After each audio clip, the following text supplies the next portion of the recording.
Sabe, aquele copo específico, o caminho exato para a escola. Para muitas crianças, qualquer pequena mudança na rotina pode virar uma crise daquelas. Nessa nossa análise, a gente vai entender direitinho por que isso acontece e como podemos lidar com essa rigidez sem precisar entrar numa batalha constante.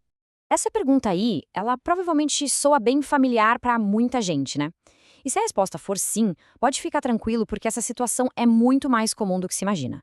Vamos juntos entender o que realmente está por trás desse comportamento.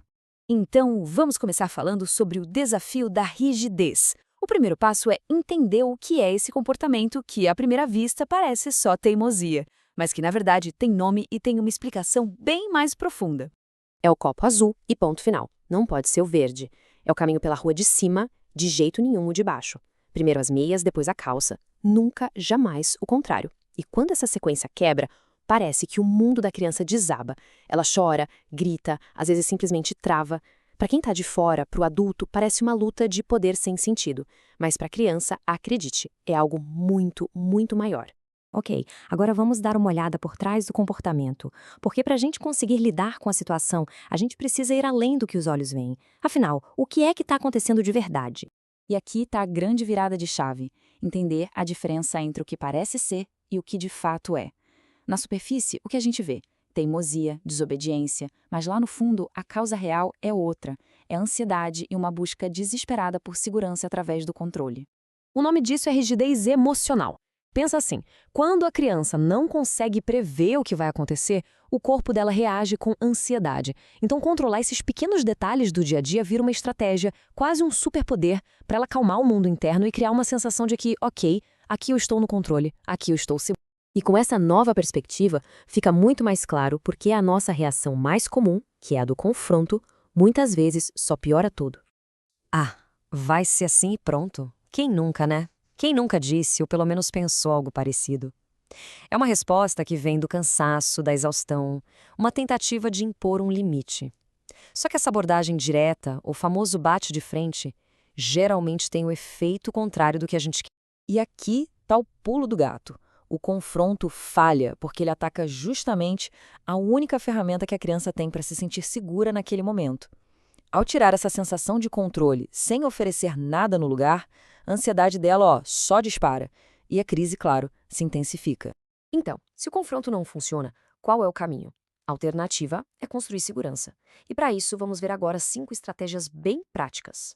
As estratégias são bem diretas. Primeiro, antecipar. Segundo, oferecer escolhas. Terceiro, treinar a flexibilidade. Quarto, manter rotinas. E quinto, que é importantíssimo, evitar rótulos. Vamos mergulhar em cada uma delas. A primeira estratégia é antecipar. Um cérebro que funciona com base na previsibilidade precisa de um aviso prévio, um spoiler do que vem por aí. Frases simples como: filho, hoje o caminho para a escola vai ser diferente. Ou, olha, amanhã a gente vai usar outro copo, tá bom? Já dão tempo para a criança processar a mudança. A segunda é dar escolhas, mas claro, dentro dos limites que o adulto estabelece. Ao invés de travar uma batalha pelo copo específico, a pergunta muda o jogo. Você quer o copo azul ou verde? Isso devolve para a criança uma dose de controle. Ela sente que tem poder de decisão, mas a escolha final ainda está dentro do que é aceitável. A terceira estratégia é um treino mesmo, como se fosse para uma maratona. Não dá para mudar tudo de uma vez. A gente começa com micromudanças, sabe? Coisas pequenas, em dias calmos, quando a criança não está estressada. E o mais importante de tudo, reconhecer o esforço. Uau, você conseguiu fazer diferente hoje, parabéns! Fortalece essa nova habilidade da flexibilidade. A quarta estratégia pode até parecer contraditória, mas é fundamental. Manter rotinas fixas nas áreas mais importantes, como horários de refeição, de dormir. Essa previsibilidade no básico funciona como uma âncora de segurança. Isso libera a criança para ser um pouco mais flexível em outras áreas menos cruciais. E, por fim, a quinta estratégia. Muito cuidado com as palavras. Porque rótulos, mesmo aqueles ditos sem a menor má intenção, podem ser absorvidos pela criança e acabar virando parte da identidade dela. Pensa bem, quando uma criança ouve repetidamente "Nossa, como você é difícil" ou "Você é muito teimoso", ela começa a acreditar nisso. E se essa é a identidade dela, por que ela tentaria ser diferente, não é mesmo? É essencial separar o comportamento da pessoa. O comportamento foi difícil, não a criança é difícil.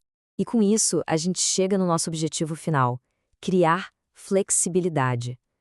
Todas essas estratégias levam a um único ponto. O foco não é vencer uma batalha hoje, mas sim construir uma habilidade para a vida toda. E aqui está talvez a inversão de lógica mais importante de todas. A nossa intuição pode pedir para a gente ser mais duro, mais rígido, mas crianças rígidas não precisam de adultos ainda mais rígidos. Elas precisam exatamente do oposto, de um porto seguro. Um adulto que seja calmo, previsível e, claro, firme. E essa é a mensagem mais poderosa que fica. Flexibilidade não é um traço de personalidade imutável, tipo ou tem ou não tem. Não. É uma habilidade. E como qualquer habilidade, ela pode ser ensinada, praticada e desenvolvida com paciência e, claro, com a abordagem certa.